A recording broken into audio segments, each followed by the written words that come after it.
No, but I got a cold bush. Bush. Love it. 6-7.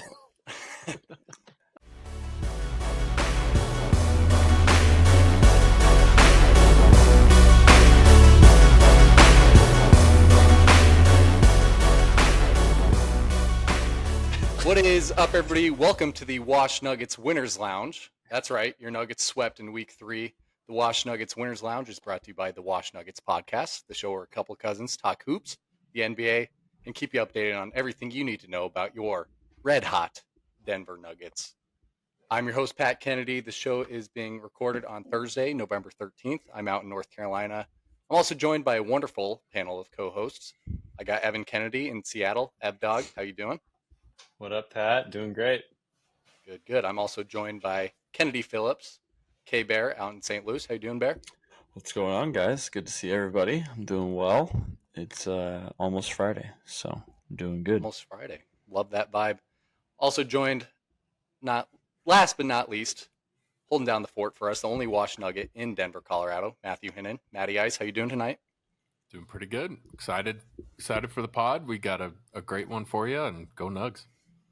Boys, I tell you what, I've been really excited all day for this podcast. I haven't been this excited for a podcast in a while. And we've got a full house tonight. I mean, we all four of us. I think it's the first time this year that we got all four Wash Nuggets on a pod. It's been a while. Yeah, it must be. Good to be back.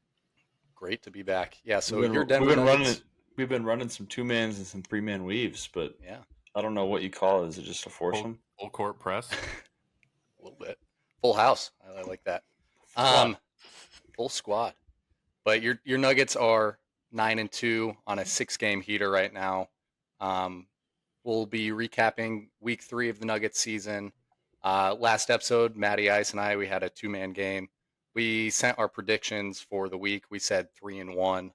And man, pleasantly surprised by a 4-0 and extending the 6-game win streak. So let's get a vibe check, boys. How we feeling? I mean, hearing 9-2 is refreshing. I feel like after the first week, a couple of kind of weird losses in there, but the first night out against the Warriors I think we were kind of okay with that loss. But I mean, to win, what's that, 7 of your next 8, in that specific, I mean, been a good couple of weeks. I feel like the first couple of games were a little rough, but to see that we're now 9-2, it's a lot better than I realized, in an honest opinion. I've been trying to watch as many games as I could. Last night was like the first time I could really sit down and just watch, and I'm sure we're going to get into that game quite a bit. But right after the game, they said Nuggets are now 9-2. I was like, dang, that sounds a lot better than what I was feeling going into that game. So I'm feeling good. Love it. Matty, how you feeling? Great. Honestly, I think the vibe in Denver's kind of up a little bit. I think there's a little bit of a timid situation going on in Denver where it's like, can't believe we're really 9-2, but when does the ball drop? And I think we've been so used to that over the last couple of years. But also I want to put out a stat because I think Denver sports have been going kind of crazy over the last throughout the entire fall. So the start of the NFL, NHL, and NBA season, all Denver teams are 15-0-2 at home. Oh my gosh. The Nuggets, oh shit, Broncos, and Avs have yet to lose at home so far, knock on wood. Wow. But that's kind of exciting, and I think Denver's feeling it a little bit, and I think we've got a great Nuggets team to boot. Yeah. I'm seeing a lot of those memes where like it's the Broncos, the Avs, and the Nuggets. They're like, like strong and mighty lions or something, and then the Rockies are like a little house cat drowning underwater. I was just going to say, what would the Rockies play into that and just completely ruin that, or does they? Well, it's so funny because somebody in the comments of one of the posts was like, Oh, the Rockies are contributing. They're winning the offseason. They have yet to lose, and I mean, they're not wrong. They're not wrong, but They did get the new president, right? Hey, they got the dude from Moneyball, Paul Podesta. Yeah, they did. yeah. The guy who plays Jonah Hill in the movie. Or is it Or Dave Jonah Hill plays Podesta? that guy. Yeah. I forget how to say his name correctly, but I'm kind of excited about that. I'm always a hopeless romantic for the Rockies, but Yeah. we'll see. Yeah. Vibes are high in Denver. What a time to be a Denver sports fan. What a time to be a Nuggets fan. Before we get into our week 3 breakdown, we did have boots on the ground for one of these games. Boots on the ground. The game in Sacramento. Our very own Evan Kennedy, was visiting his brother in Sacramento, Cam Kennedy, who was a former host of this show. Evan, why don't you just go into it? How's the game? How is it visiting Cam? How's Sacramento? We had 2 washed Kings visiting the Sacramento Kings versus the Nuggets. Versus the Nuggets, which is great. Sacramento is a cool city, a sleepy little town, but it was a lot of fun to be there, see Cam in his element, and watch the Nuggets. And what ended up being a pretty competitive game against the Kings, I think. For those first 3 quarters, the crowd was getting into it. They were hyped because it was on national TV at 8 o'clock Pacific time, which didn't make any sense to us. Yes. Oh. Sorry to you, Kennedy. Brutal. No, it started at 11 for me on the East Coast. Yeah. Oh, that's right. I forgot you're Eastern. Yeah, so that's even worse. That's crazy. I don't know why they did that. But Sacramento was cool. That little area by the stadium is dope. They call that DoCo. At the Golden One Center, we did not see any beams get lit while we were there. Good. Which is good news for the Nuggets. But Unlike had a great time. Yeah, I wanted to see the beam get lit. Did they beat the Hawks yesterday? No, they got murdered by the Hawks. Oof. Yeah, I think it was like a 33-point loss or something crazy like that. Jeez Louise. Brutal. It's wild. Yeah. So at least you got a good game, and it was the Nuggets. Yeah. Yeah, it was great. I got some sun in Cali, and that was much needed, so had a lot of fun. I know. I'm feeling like I'm starting to lose my tan, too. It's that time of year. Pat, all right, the one thing on the late start, though, I feel like it's been a rough start to the year. I feel like a lot of these games have been late, man. And that's kind of what I was getting at earlier. It's like I might be able to watch a quarter or two, but I can't be staying up past midnight watching the Nuggets. But last night I had to. Is that a new thing? Do we know? I feel like it's been a little bit later than usual. I feel like we've had some 8 o'clock, 9 o'clock starts, but like a 9:30, 10 o'clock start, at least Central Time, that seems new to me. That was really late the other night. I couldn't really tune in for much of it. I just don't know how that's prime time, but whatever. Yeah. Anyways, let's jump into it. We'll break down the 4 games from this week 3. Won't go too in depth into each game, but on Friday, November 7th, it was a cup game at home against Golden State. Resulted in a win, 129-124. Big first half for the Nuggets. Held on from there. Absolutely dominated this game. Jokic was 26, 9, and 9 in just 28 minutes of play. Murray was 23, 4, and 8 on 8 of 12 field goal percentage. And I had that score wrong. It was 129-104. That was a little typo in my notes there. So just a dominant win, like I said. AG, 18 points, and then Big Val off the bench. 16 points in just 15 minutes, with included 2 of 3 from threes. That was a pretty vibey win with the Steph-less Warriors. Sorry, definitely took care of business there when he needed to. Any notes from that game, boys?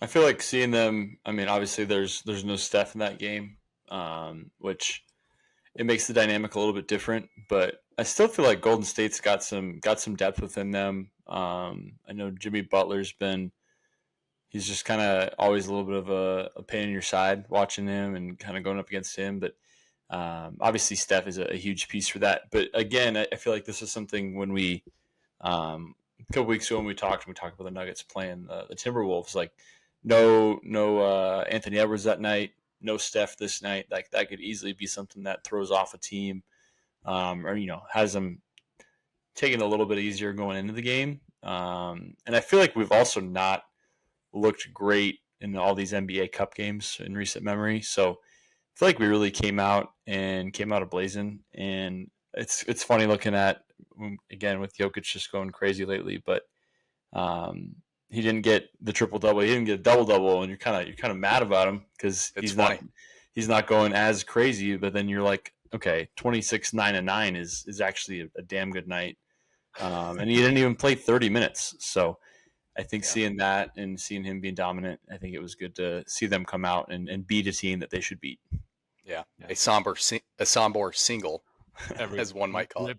Ripped to everybody's parlay that had Jokic getting a triple double or double double. I usually do that one, and then on a back to back at home Saturday the 8th against the Pacers, a win 117-100. No Murray or AG. I was a little bit nervous going into that one without those guys. Curious to see how the bench would step up. P. Watt started. THJ had a good game off the bench, 17 points. Jokic, another dominant performance from him, 32, 14, 14. Casual. Just casual. Huge first quarter, held steady from there. Good win without Murray and AG. We'll just roll into Tuesday on the road now, November 11th in Sacramento.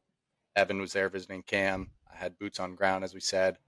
Resulted in a win, 122-108. Jokic just doing Jokic things, 35, 15, and 7. Good game for Murray, I thought. He shot it pretty well, especially in that third quarter. He silenced that crowd in the fourth quarter. Exactly. Yeah, 23-3. Yeah, 23, 3 and 8 from him. AG, another good 17 points in a supporting role. Big help from Brucey B off the bench, 14 points. I mean, Kings were really competitive in this one until that 16-4 run early in the fourth quarter. The bench just went off. So, any other notes from inside the stadium on that one? Yeah, one that I want to point out is Big Val. He played a lot, it felt. Like he was in there for, I think, a lot of the first and second, if I'm remembering correctly.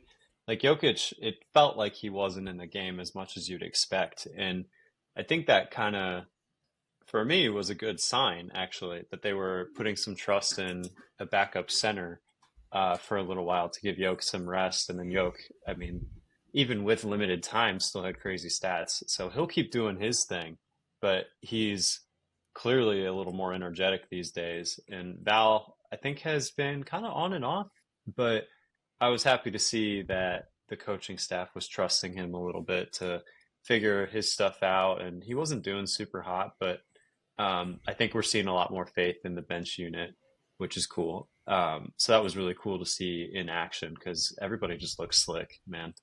Like Sacramento looked clunky down the stretch, which I don't think is a huge surprise, but the Nuggets looked very smooth, and that was encouraging to see. Also nice to see Bruce Brown again in the flesh, so that was cool. Yeah, sure.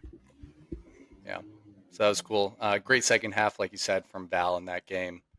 Big Val returning back to Sacramento must have been revenge game for him. Yeah, a little bit. People in the stands were talking about him. They're like, "Man, we shouldn't have traded this guy for Dario Saric." For Saric, yeah, that's crazy. It's tough. Yeah. I think one thing that I wanted to bring up with that game, that was one that I had to kind of watch the condensed 15-minute recap on League Pass the next day. But both you guys texting about, sometimes you take for granted how dominant Jokic is when you're watching him in person. It looked like nothing. Yeah, and you looked up and he's got 35, 15, and 7 at the end of the game. It's crazy. Well, Cam and I left the stadium and we didn't realize that he had only missed 2 shots. One of them was him foul baiting. So there's that piece, which was really cool for me to kind of catch up on.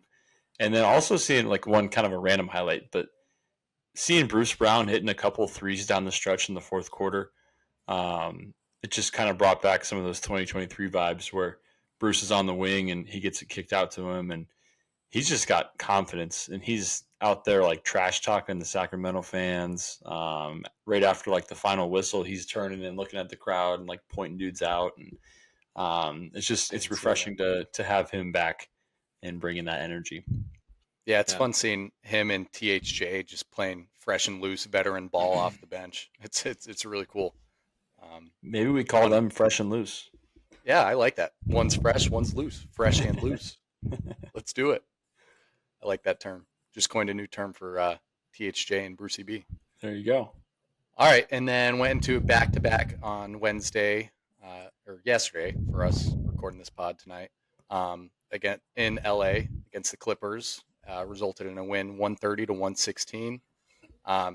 Man, I mean, we're definitely going to jump into some Jokic notes here, but an absolutely dominant performance from Nikola Jokic. I mean, this dude never ceases to amaze me night in, night out. He started off the game 25 points in the first quarter. And I think it was of the teams, it was 39-35 at the end of the first, and Jokic had 25 of those points. He was on pace to join Wilt at 100. But I mean, of course, that's unrealistic. But if anybody could do it, it's Jokic. Yeah, I mean, it was just also a huge third quarter from the Nuggets. Outscored them 43 to 22 in that third quarter. So really just put them away. Jokic finished, or I think he had like 52 points heading into the fourth quarter, which is unreal. He came in for a couple minutes in the fourth. Maybe Adelman was just playing with some rotations, or maybe Jokic was stat padding, as all the Jokic haters on Twitter always say. But man, that was just a great game. AG had 18 points as well. Murray 15, THJ 12 off the bench. I really enjoyed watching that basketball game. How'd you guys feel about that one? I've got a stat that I just want to put off for this one, and you guys can take it from here. But at the end of the game, the Clippers starters combined had 54 points, and Jokic had 55. God. By himself, outscored the Clippers starters by only a point, but that's insane, man. That is true. I don't know. You guys take it from here.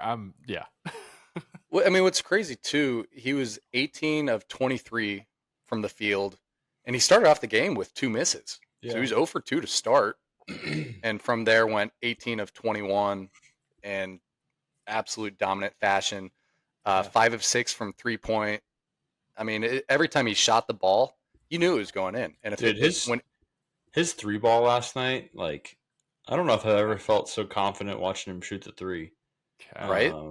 And then there was I think there was a little mid range, maybe in the third or fourth quarter. It's definitely the third, but kind of like on the baseline, or elbow extended maybe, and he just kind of, I think it was over Zubats or maybe Brook Lopez, but he's just like, he doesn't see these dudes. Was it Lopez? Yeah, it was Lopez. And he's just kind of looked at him, looked at the rim, looked at him, and then just nice and casual. And I was like, that's going in. And it was one of those nights where I was, watching the first quarter, and I was like, it's kind of a back and forth game. I'm getting annoyed with James Harden. There's some injury things going on. And there's like a minute left, and I'm like, oh my God, he's at 18, 20, 23, 25 points. And going into the second quarter, we're all texting, like, he's on pace for 100, all these things. But, I mean, to see Jokic, and that was his highest, I think, the most points he's ever had in a quarter. I heard Chris Marlowe saying he's 24 is the most he's ever had. And going above that, it's just another one of those nights where he just continues to do it. He just is always doing something that you feel like you haven't seen before, or something that he hasn't done when he's done so many of these amazing things in a Nuggets jersey. So just another night at the office for him, but it was a special night, I think, even for just us texting back and forth. Like, I think we all kind of had a little bit of moment to sit there and watch it and be like, this is one of the better Jokic nights, and now it's given us an opportunity to chat about it, which was I think, Pat, you were alluding to earlier, like, really excited to talk about it. Yeah, and it's crazy. Whenever Jokic puts up 50 or more, they usually lose. I mean, this is the first time that the Nuggets have won a game where Jokic scores 50 plus points. Mm-hmm. And they were 0-4 in games prior, including playoffs. So to finally have That's a crazy. bench and a supporting cast that can actually help them and result in a big win, it's huge. Yeah. Hey, did you guys see that quote from Ty Lue? How he was saying that their game plan was to let him score, Make him but score. Yeah. Yeah, they didn't limit his think he passing. would. I didn't know he's going to drop 55. All right. Yeah. All right. You haven't been watching, dude. What's funny, I feel like one of the hardest jobs as a head coach going up against Jokic and the Nuggets, you pretty much only have two plans going into that game, and they both won't work to stop him. Plan A is you do what Ty Lue did, and you say, you know what, we're going to play him straight up one-on-one. We're going to make him beat our defenders. And the Clippers have good defenders in Zubats and Brooke Lopez. So if you play him that way, he's going to put up a stat line of 50, 12, and 7. Great. You limited his passing, but guess what? He just rolled all over you. Plan B, as a head coach, you can double him every time, but he's going to find the open man. And with Denver's depth this year, he'll make you pay. I mean, that stat line will result in, a 20, 15, and 15 game. And he gets other guys involved, and Denver Nuggets are playing Denver Nuggets basketball. So it's that, like I said, that's got to be one of the toughest jobs as a opposing head coach, because no matter what, the Joker's going to outsmart you. I mean, that's why part of the reason they call him the Joker. He's literally an enigma. You can't beat him. He's going to outsmart you. He sees the game in a way that nobody sees it. He's able to slow down the game and manipulate other head coaches' game plans. It's Especially, absolutely incredible. I think within like the NBA community, there's a lot of like. Sometimes I think a little bit too much to Ty Lue's credit, but everyone really thinks of him as like this really, you know, special and well thought out. And I mean, he's a great coach.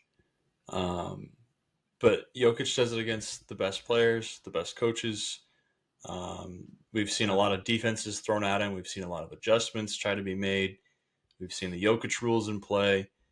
He just continues to find ways to be dominant. And it could be a night where he's not scoring as much. I saw some stuff, I mean, just kind of Jokic scrolling through Twitter. And someone is just talking about he can either have like that 55 and whatever else he had last night. He doesn't get the triple double, but if he doesn't score that much, then he's going to be assisting, kind of what you were getting at, Pat, with how you defend the guy, and he's going to be producing points in any way, whether he's the one scoring the baskets or if he's really initiating the offense. And I think it was last night we were kind of like, I think CB had gone out, and then we had Cam Johnson get injured as well. And we're like, we might need a 50 ball from Jokic tonight, and we got one. But I texted you guys in the late third quarter, and I was like, I need this thing to stay close so he can drop 60, 70 points. But I mean, I think it's really weird that at the same time, this is the first time we really won one of those games where he drops more than 50. So I think that speaks to the depth of the team and the depth shining through even when we have CB and Cam Johnson out of the game. So that's another really important sign to see, and something that I'm really excited about to see as well. Certainly. A couple other stats about Jokic, since we're kind of yoking off right now. We're just absolutely glazing our king, which rightfully so. I mean, he's taken, I mean, that MVP trophy, and he might already have that MVP trophy somewhere in his place in Serbia. But during this 6-game win streak, Jokic is averaging 35.8 points, 12 rebounds, 11 assists on 73.9 field goal percentage and 55.6 3-point percentage. He's the first player in NBA history to average a 35-point triple-double while shooting 60% or better across a 6-game span. So, I mean, down the line in the history books, say 50 years from now, and say there's going to be another player like Jokic, we're going to say, not since Jokic. Not since Jokic or Wilt. He is night in, night out, unbelievable. He's writing history in front of our face. This is the History Channel.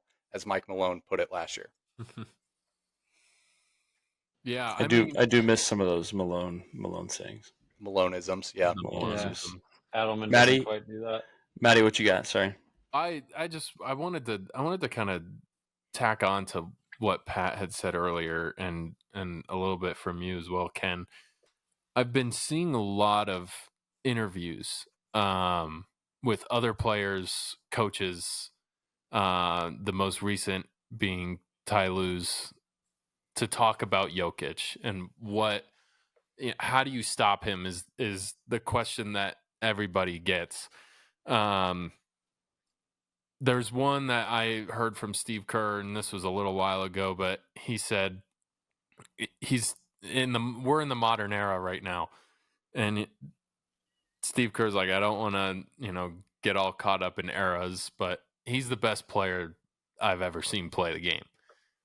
And I think, when you talk about that, especially with coaches trying a whole bunch of different things, like you said, Pat, if you double him and stop him from scoring, he's going to find the open guy. If you play him straight up, he's going to drop 50 on you. It's one of those things where there's not a whole lot of other guys doing this in the league. Almost there's nobody. Giannis, you could make an argument that he's, as good as a basketball player, but man, I don't see anything topping this for a long while, and we've got a while to watch some basketball be played, but it's crazy. And one of the things that I saw today scrolling, this was put out in 2024, but it was going over how many guys have had seasons that were elite level, like MVP caliber seasons in terms of plus minuses on the box score. Jokic, for I think it was, including last year, 5 straight, maybe 6 straight seasons. I don't know. Cam put this out 6, 7. Cam reposted this last year, but I think it was 5 straight seasons where Jokic has averaged 12 or more on the plus minus and the box score, and that is 3 or 4 more than a LeBron or Jordan than they ever That's did. insane. And they have some high up. I think Jordan had 3, LeBron had, I think, 3 or 4, but Jokic has had straight seasons, not seasons in between. It's crazy. That is incredible. That's an incredible stat. I'm glad you pointed that out. I mean, when we look back on the 2020s and now we're into 2025, 2026, Jokic is the player of the 2020s. And it's, how lucky are we that this dude is on our team? I mean, we are spoiled as Nuggets fans. I mean, you just have to enjoy it. And I look forward to watching the Nuggets every night they play basketball. And I'm disappointed when I have other plans going on and I don't get to watch them, which is hilarious. But Evan, I'm curious to see what your thoughts about Jokic while we're kind of glazing our guy. Yeah, I don't think I have much more to add, to be honest. I think everyone's hit on the right points. I think, but what more can you really say, I guess? Like, if he doesn't win an MVP this year, I don't know what more the man can do, to be completely honest with you. I think, I forget who I was talking to about this. It's probably one of you guys on Fortnite or something the other night, but how his stats are getting better year over year. And that's happened every year since he's been in the league. And yeah, almost at 30 too. That's right. Holy crap. And like, that's just amazing. It's hard to wrap your mind around that. When I was in Sacramento watching the game, I remember turning to Cam a few times and being like, "Oh, Jokic had a good game, but I wanted to see a triple double."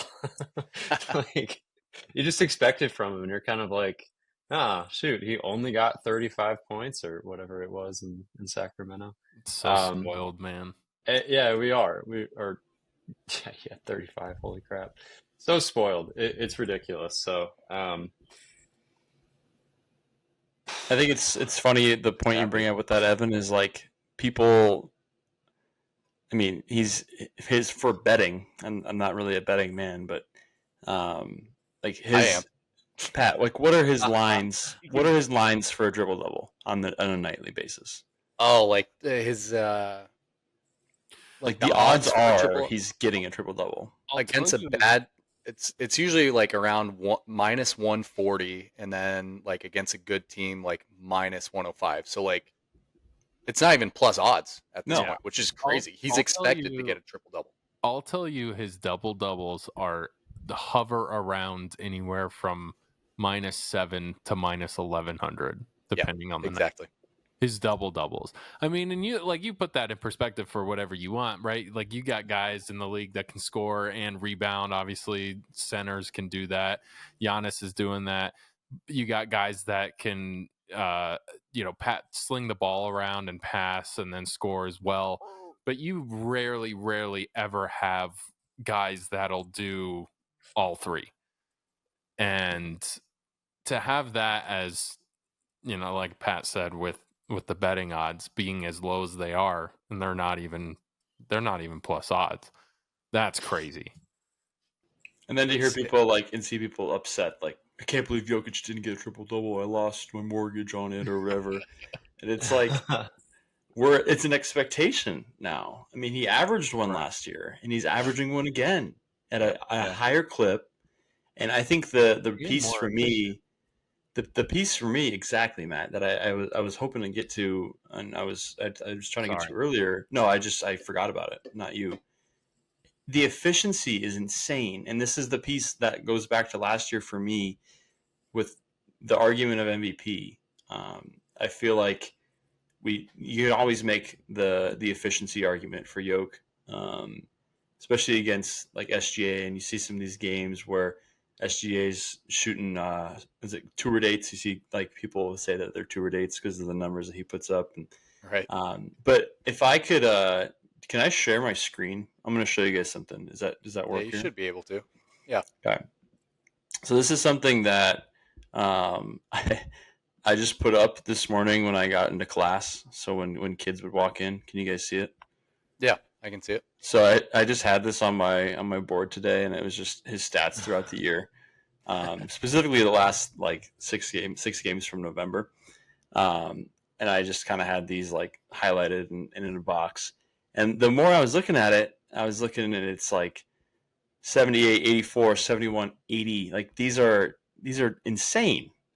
And then the more I was looking into it, he's been below like this mark of 66, 67% only three times, and he's been below 50% from the field once, and that was the very first game of the year. Like the shooting percentage piece to me is just insane, and it's something that we've seen for years, right? We know he's efficient. We know that he's, not going to huck a bunch of shots, but I think at this rate now and in the last 6 games with what he's been going through with November and how hot of a start it's been to this month, again, that piece of like, we're not going to see something like this again. And it's our hometown team that we all love. Like, it's so fascinating to watch and really like a true pleasure. It's something to look forward to. And I think the piece when we're talking, I think Matt was looking at Giannis a little bit earlier. Like Giannis is a very efficient player, but he's all at the rim. And Jokic is a lot around the rim, a lot in the paint. But Jokic is shooting 5 of 6 from 3. He's hitting mid-rangers. He's hitting turn-away jump shots. He's hitting hook shots. He just gets it wherever he wants. It's not like he has to sprint to the rim and get layups. He did that crazy little floater last night where he just like kind of hooked it up and floated it over a guy. And he's just like out there having fun. And it's really a joy to watch. And I wanted to touch on that piece a little bit. It's crazy. Yeah. I like ahead, that Matt. little touch that you had on the shooting percentage because our mystery producer just gave us the percentages for Jokic's true shooting, and then from the field, 77.3% true shooting percentage from Jokic.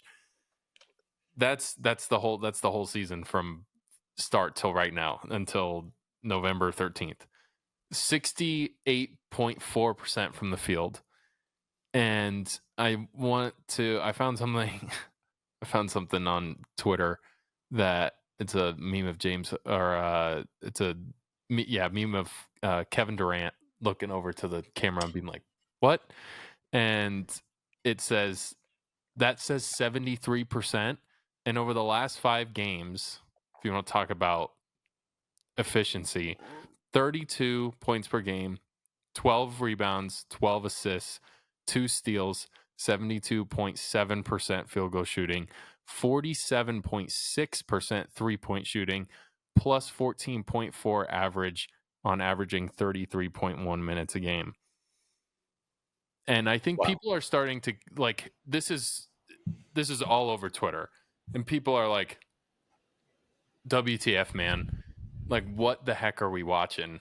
And I love getting TikToks of like Lakers fans or fans of teams, Golden State, that are watching these games and they're just shaking their heads and throwing crap around the room like they do for views, but they're mad, and I love it. I love that about. I need them to play the guy. Lakers so he can just and I do need it him to play against the the Lakers. Lakers again. It's I just just think it's crazy. So, it's so funny because you go to a game, and Evan, you could probably touch on this. Mhm. I mean, obviously you're there to see Jokic, and he's doing his thing. He's getting some buckets in there. He's getting guys involved. And then at halftime, you check the box score. At the end of the game, you check the box score, and you're like, "Holy shit! He only missed 3 shots." Yeah. Like, Well, I didn't realize. Like, it's so subtle. It's so quiet. Like, it's yeah, so to touch on that, that is exactly what I wanted to bring up. How we were watching him play, and he'll be in the paint, and he'll be doing some, whatever crap, and the ball just kind of lightly just falls right in. every And time. yeah, every time too. And it's just so sneaky, quiet, good. Like we'd look up at the score, the box score occasionally throughout the game, and you'd be like, "Holy crap! Like he's got 25 already," or something like that, right?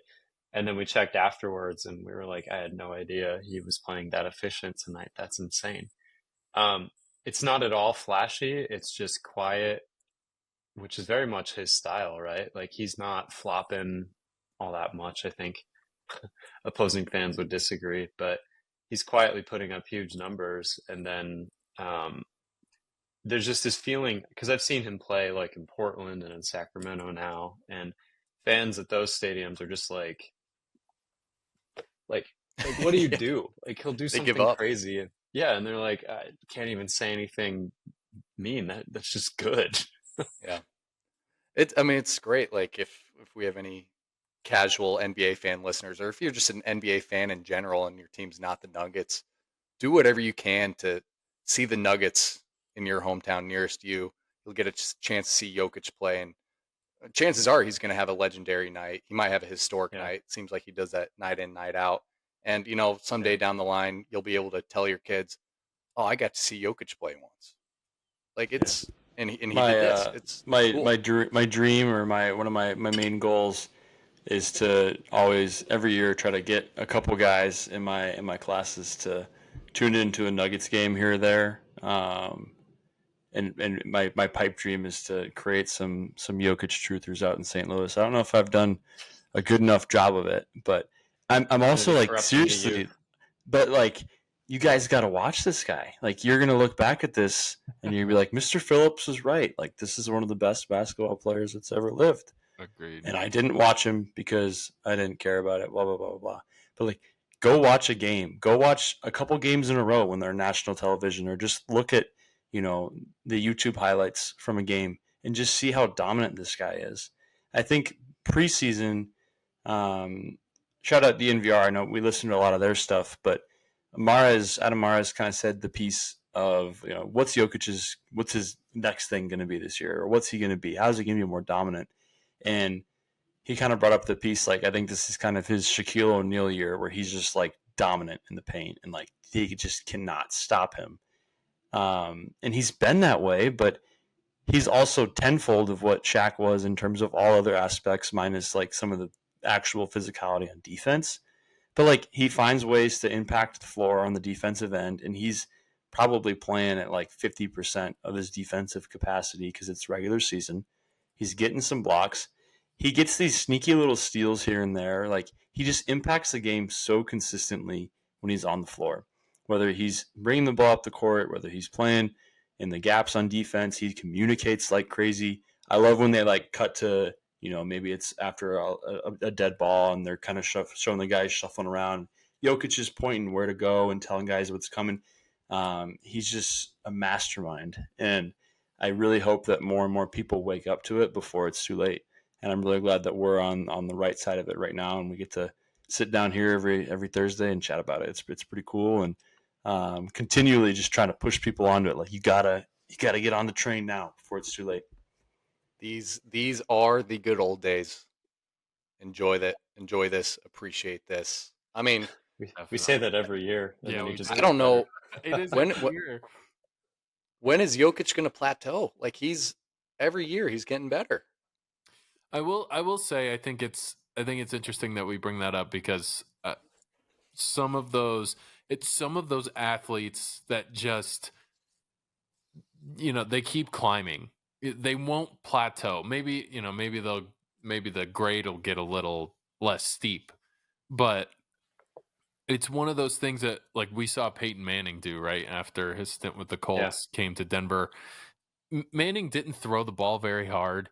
He couldn't throw it very far. He wasn't mobile at all, but he had a mind like no other. He could change plays. He knew exactly what the defense was going to do. And he manipulated the crap out of that to have one of the best offensive seasons the NFL's ever seen with the Broncos. And then a year later, they were crap on offense, but they went and won a Super Bowl. So it's one of those things that's like we see that in some athletes, the greats over the years that we talk about and go, that's a capstone player. That's a guy that changed things forever in that league.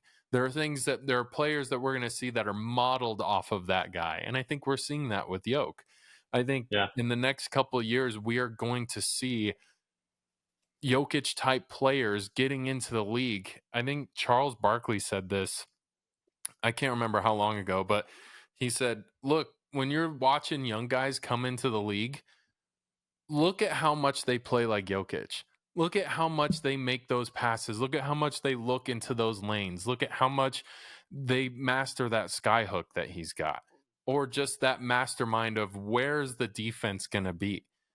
And that's what we're seeing. That's Jokic's big legacy. If you want to talk, if you kind of want to go down that route. So I think we're seeing something again. We've been harping on this from the beginning. We're seeing incredible things, and I don't think he plateaus, man. Maybe his game falls off a little bit. Maybe he can't hit the 3 ball in 5 years, but that mind is always that basketball mind is never gonna leave. It's gonna get sharper.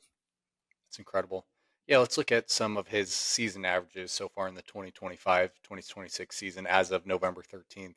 He's averaging 28.8 points, 13.1 rebounds, which leads the NBA, 10.9 assists, which also leads the NBA, 2.5 steals, and this is all on 68, 42, and 86 shooting, with 6 triple doubles, which also leads the NBA. And he's doing it in only just 33.9 minutes a night, only 34 minutes a night, not even. I feel like this year, with the depth that we have with Big Val behind him, it's kind of a test year. He's really seeing how far he can go in his minutes. And he's got a second wind when he gets back in there. And he's like, you know what? I'm going to step on your throat. Here I am. I'm going to, one game, I'm going to try to score as many points as I can. Maybe that was last night. He only did it in 3 quarters. Next game, he's going to be like, I'm going to see how many guys I can get involved. How many assists can I get tonight? And he's probably not thinking that way statistically, but he's got a different. I wonder what he thinks. He's testing different things so that he can be so well equipped into the postseason. And man, I am so excited to see how deep this Denver Nuggets team can go, especially with the help of I just want it to be in playoffs already, but we got a long ways to go. Yeah, let's win the NBA Cup. I do. Yeah, Most lukewarm I don't know about opinion. that. That's a lukewarm take right there. Evan, you can be like the one NBA Cup stand on the pod if you Oh, so Cam and I please. were talking about that yesterday.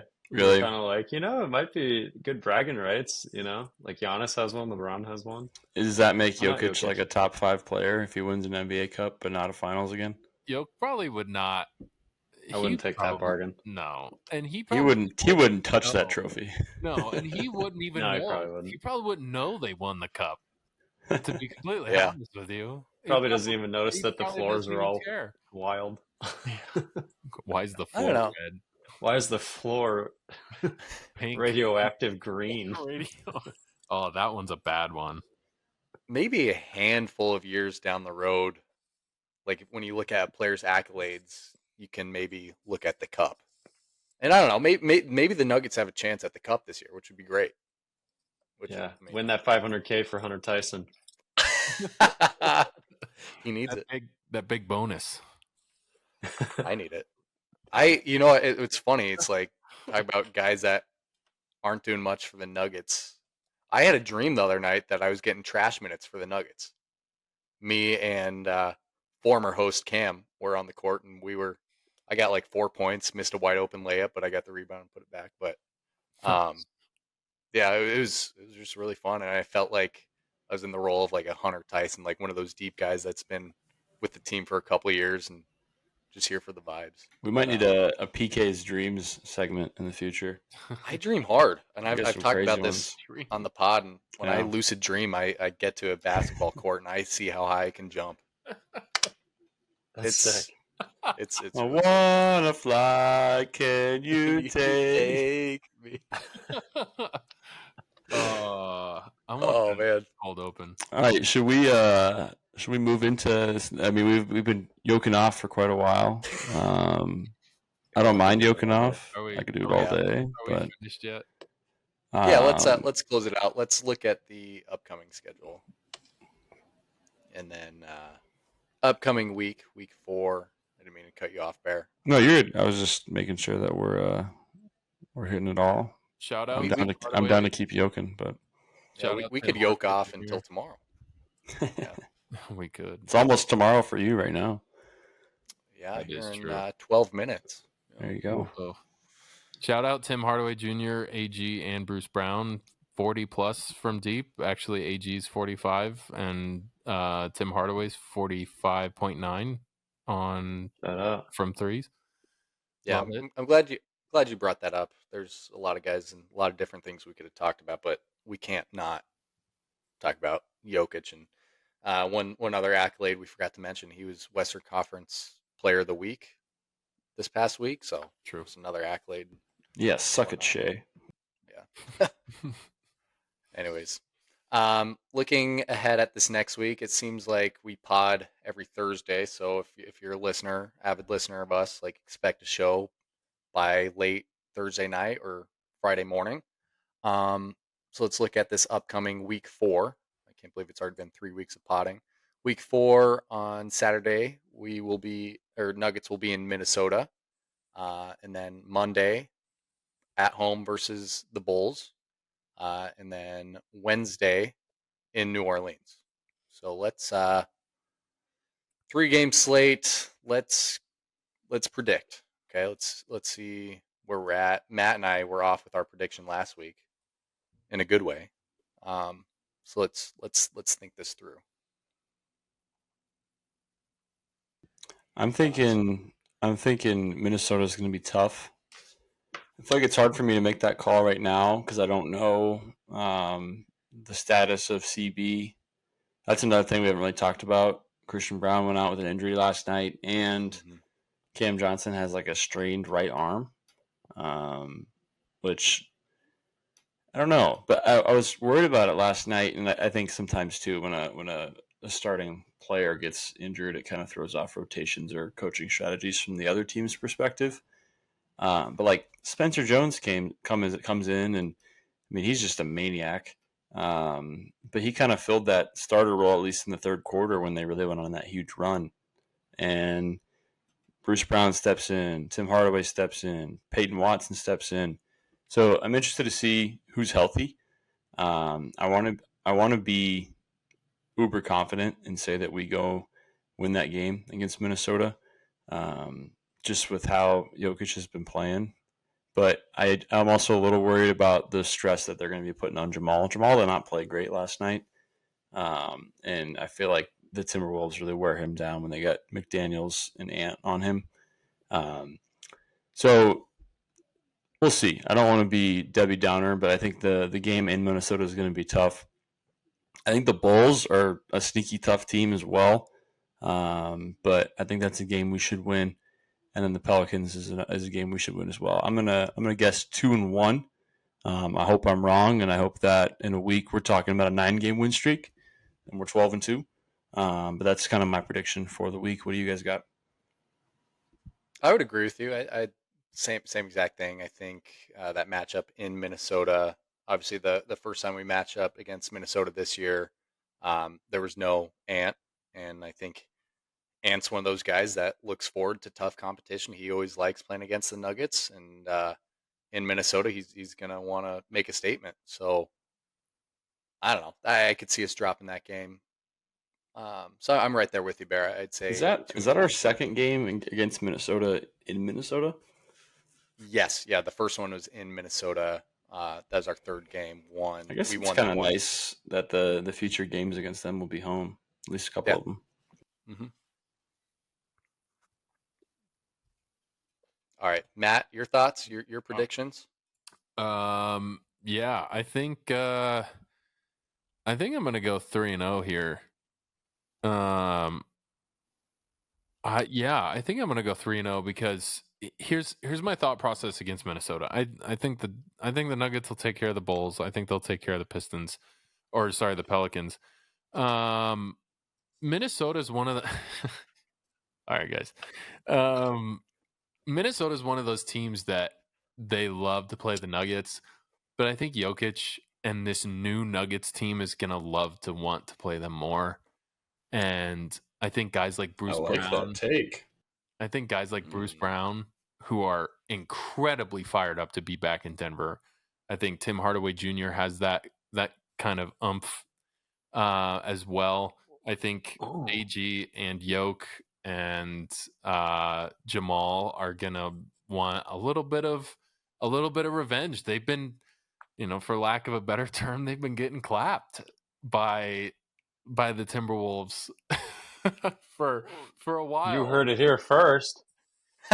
I just think it's one of those games that the Nuggets are going to want it more. I just think they're going to want it more. And they're not going to get clapped. I love that. All right, Evdog, what are your predictions? I think they'll drop Minnesota, beat the Bulls, beat the Pelicans. I'm always cautious with Minnesota. However, I think this will be a good test for the refreshed bench unit. And if that's a win, I'll be pretty happy. So I'm going to say 2-1. I love it. All right, boys. Anything else? What are the odds that we beat Minnesota but lose to both the Bulls and the Pelicans? Oof. Oh God. I mean, the Bulls are tough. They always match up good against us at home. I mean, they were one of our record against one of our few home losses in 2023. I only know because I was at that game. What's funny enough about the 2023 season, we only lost 6 games at home. Okay, I was at 3 of those 6 losses. In the 2023 championship season. Dude, that's rough. I don't think I saw them lose. But so rough. I went to a playoff game where they beat Minnesota to advance. So I was Nice. 1-0 in the playoffs. So it was just regular season. So without further ado, before Matt hits that outro, if you made it this far, we really appreciate you. Go ahead, hit that subscribe button if you're on Twitter or Apple Podcasts or Spotify Podcast. This is your best place for weekly Nuggets content. We really enjoy doing this, and we're really doing it for the love of the game right now. Also, if you know of a company that wants to sponsor us, shoot us a DM. Follow us on the socials. Named Dude Wipes. Shout out Dude Wipes. At Dude Wipes. But yeah, having fun with this. Follow us on the socials. We're putting out some short clips here and there. Professor Phillips is showing his headshot for Spotify and Apple listeners. But all right, I think it was a great episode. We yoked off for quite a bit. That was a really fun one. I might yoke off before I go to bed. Yeah, watch some Jokic highlights. Sorry. Poppy.